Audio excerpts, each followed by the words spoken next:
Olá, sejam muito bem-vindos ao Aqui é Assim TV. E hoje nós vamos trazer para vocês mais uma entrevista inédita.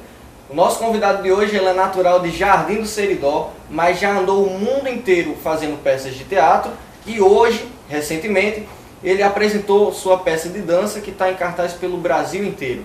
Vou conversar hoje com João Vicente, pode entrar!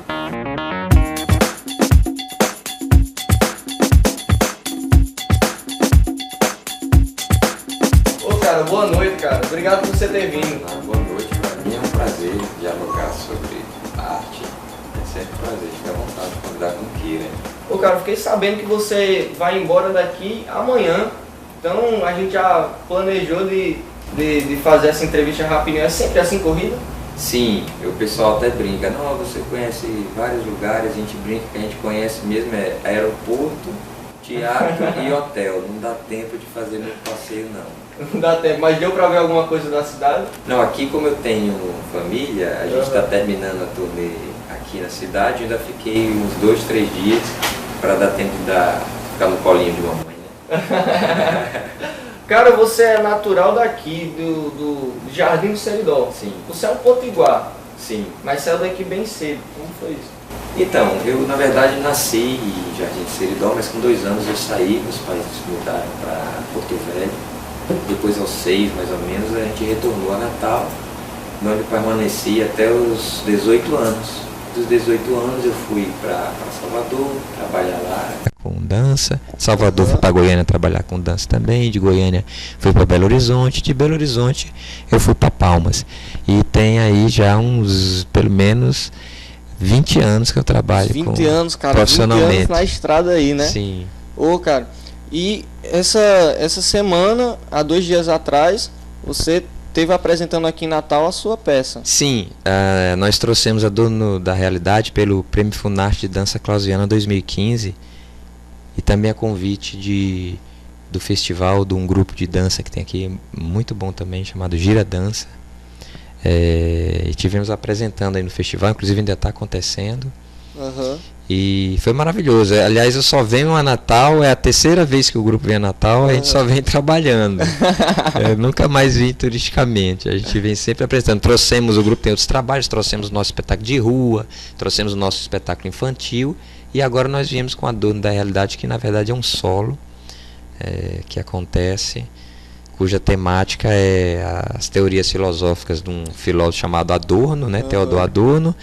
E em paralelo a gente coloca também um pouco dos campos de concentração da Segunda Guerra Mundial, né? É isso mesmo que eu ia perguntar agora. Quanto tempo foi de estudo? Porque é uma peça filosófica, mas que faz várias críticas à sociedade. Quanto tempo foi de estudo para escrever? Na verdade eu estava tendo aulas de filosofia. Por 4 meses eu tive aulas de filosofia e as ideias foram sendo colocadas e eu fui me embebendo das ideias durante esses meses. Mas em média, para montar um espetáculo na Lamira, no nosso grupo, a Lamira demora em média 6 meses entre começar a pensar, a produzir, a montar todo o cenário, iluminação, figurino e estrear. A média são 6 meses. Então foi 6 meses para escrever, para produzir tudo. Isso. Você lembra da primeira apresentação? Sim, a gente estreamos em Palmas, né? Há quanto tempo? Foi em 2012, estreamos para um público bem reduzido, porque faz parte do espetáculo fazer para poucas pessoas, uma vez que fala um pouco sobre indústria cultural, e nossa ideia não era exatamente fazer do espetáculo um best-seller, mais ou menos para poucas pessoas que tivessem interesse no espetáculo. Quer dizer que vocês meio que escolhiam o seu público? Na verdade a gente não escolhia, a gente só permitia entrar no cinema um número específico. Os próximos ficariam para outra sessão, exatamente para não ter a sensação de casa lotada. Ficava várias cadeiras isso vazias. Proposital? Sim, isso proposital. Naturalmente pelo Brasil, quando você vai, é muito difícil você lotar uma sala de espetáculo também hoje em dia, né? O espetáculo de rua que a gente leva, a gente consegue botar bastante gente assistindo, mas nas casas de espetáculo, que depende de produção, de mídia, isso já é um pouco mais raro, você lotar teatro hoje em dia, não só a gente, mas qualquer grupo que viva, né, de espetáculos de artes cênicas. Então esse número reduzido fazia assim parte do espetáculo, até como faz hoje? Sim. Até hoje. Hoje faz parte, né? Hoje a gente... Então me fala sobre escrever, o que é que fala a peça? Tá, o espetáculo, ele fala um pouco, ele foi baseado em cima de algumas teorias de filósofos pós-guerra da escola de Frankfurt. Mais fortemente, teorias de Theodor Adorno, era um filósofo, né, já faleceu.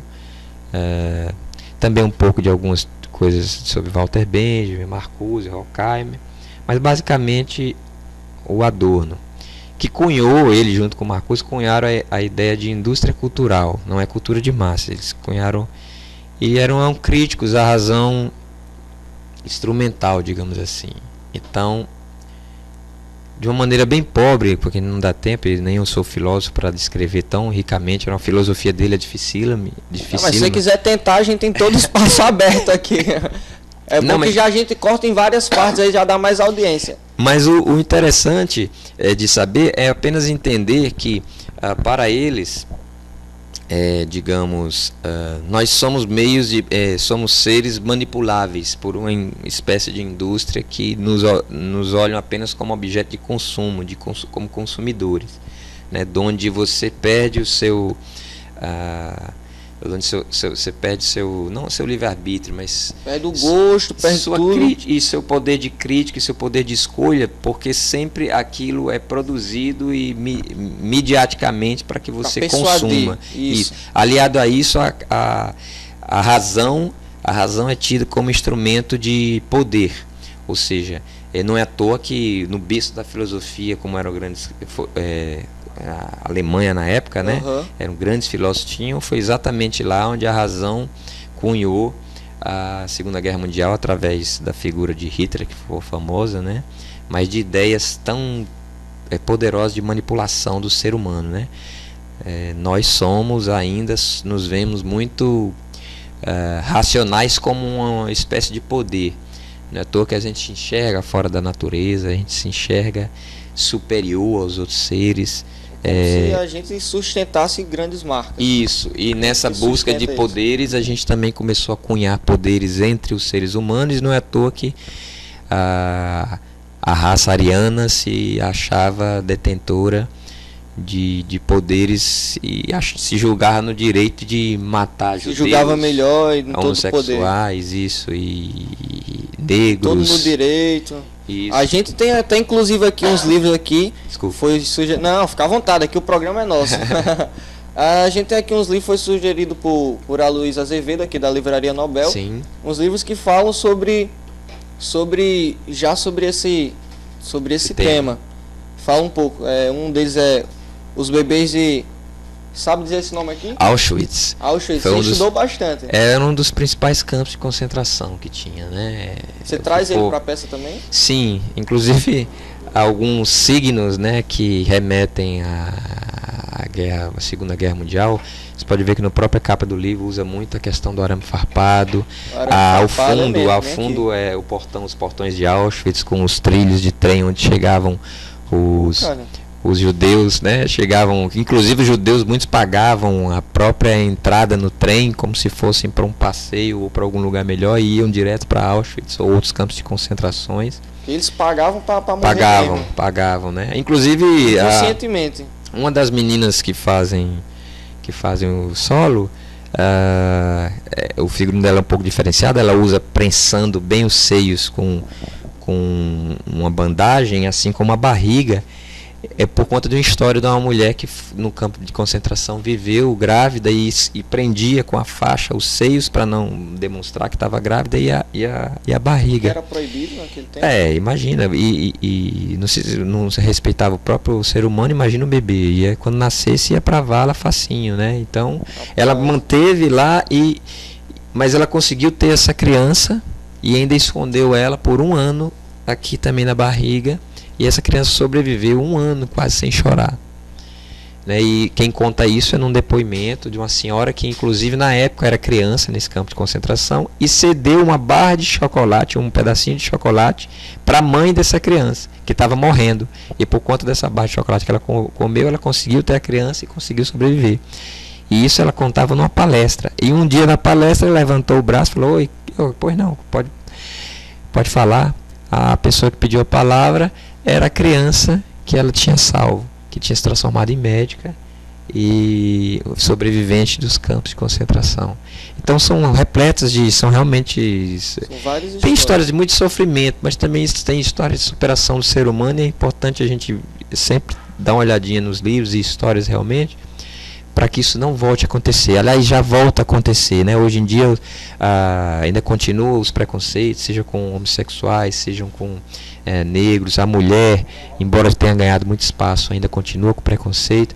A gente está vendo aí a imigração das guerras lá na Síria, né? Para a Europa, a Rússia e Estados Unidos continuando no conflito aí, todo mundo morrendo de medo de uma terceira guerra mundial. E como dizia Charles Chaplin, não sabe qual seria a arma de uma terceira guerra mundial, mas ele saberia qual era a quarta, que seriam paus e pedras, porque realmente, se voltar essa ideia de não restaria nada pelas bombas atômicas, né?